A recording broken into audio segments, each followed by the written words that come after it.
If one thinks about these bubbles, in fact, the insurance industry has weathered these surprisingly well.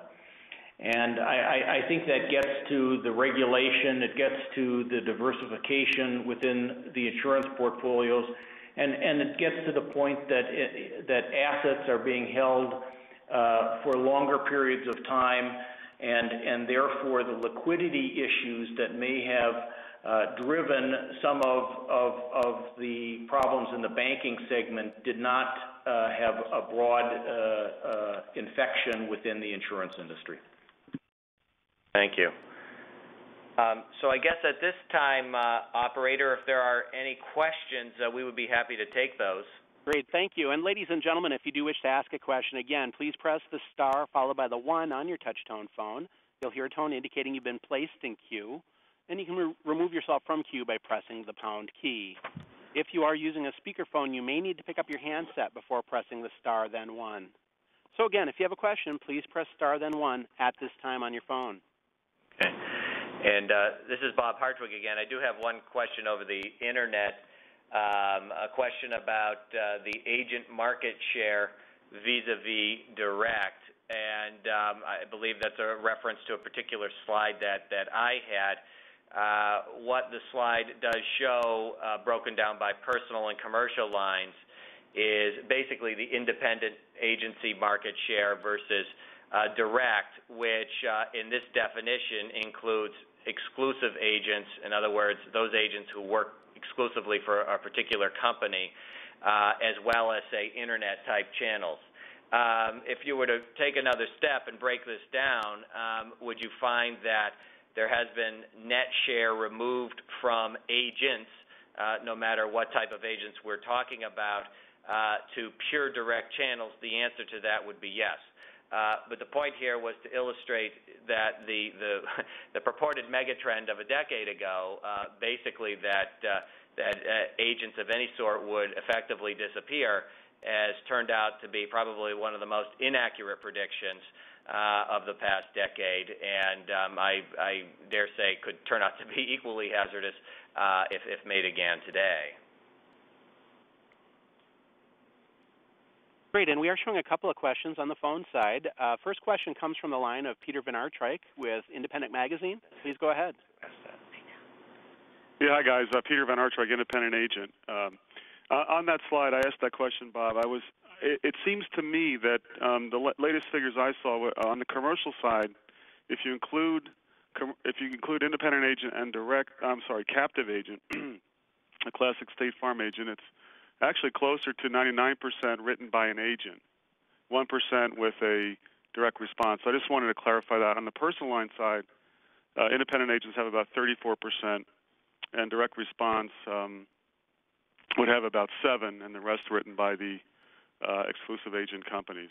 Okay. So it gets I like your megatrend is correct based upon the data I saw 2008 from AM Best.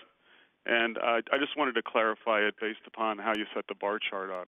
Right. I think there needs to be maybe a second-level dissection of it where you could see that particular trend that you're talking about there. Right. But your trend, agents of all types were viewed as dinosaurs because of the Internet, and I think they are showing that they're adaptable. It sounds like a commercial, but it does drive some of the editorial we do at the magazine. Thank you. Right. Thank you. Great, thanks. And we do show a question from the line of Matthew Sturviant.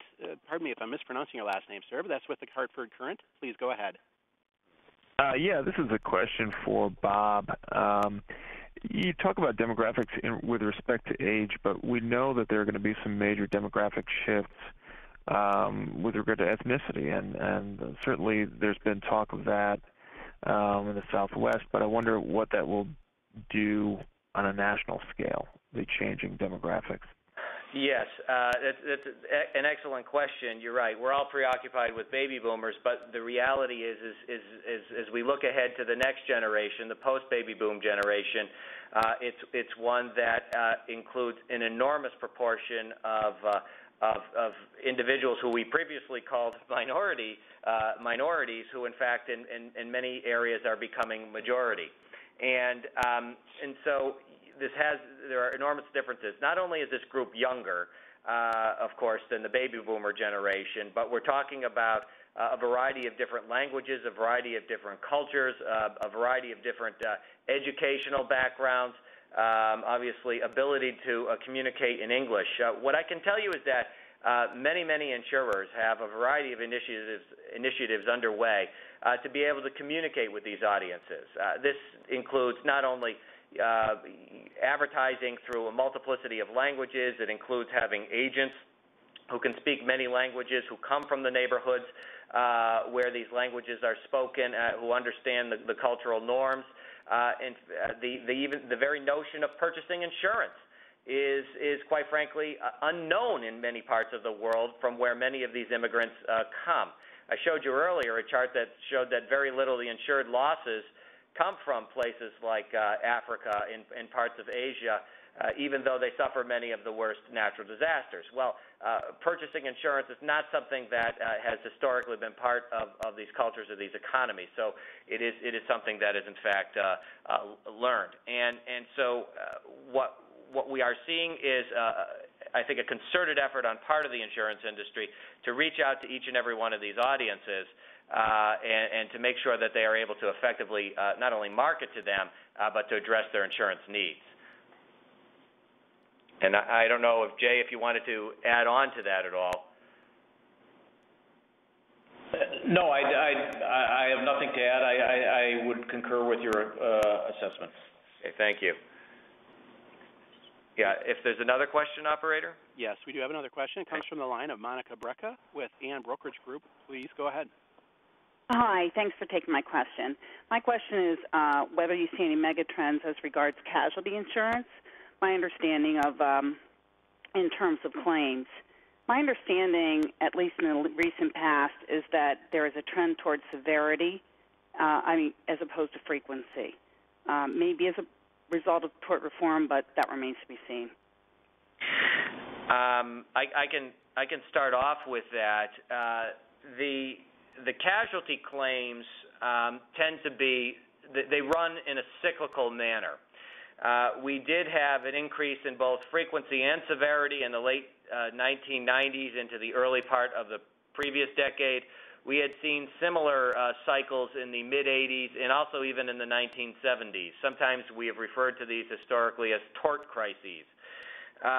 My own personal view on this is that the tort pendulum, which probably had swung in favor of corporations and other who benefited from tort reform in the mid-2000s, given the current composition of Congress and the current administration, given language that has been inserted in bills that's come out of both recently, would suggest that the tort pendulum is perhaps swinging in the other direction.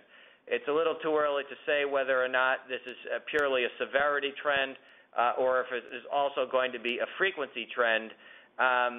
But certainly it appears that the pendulum will be swinging in the other direction with a deterioration in the tort system. Already, tort costs measured in absolute dollar terms are beginning to rise.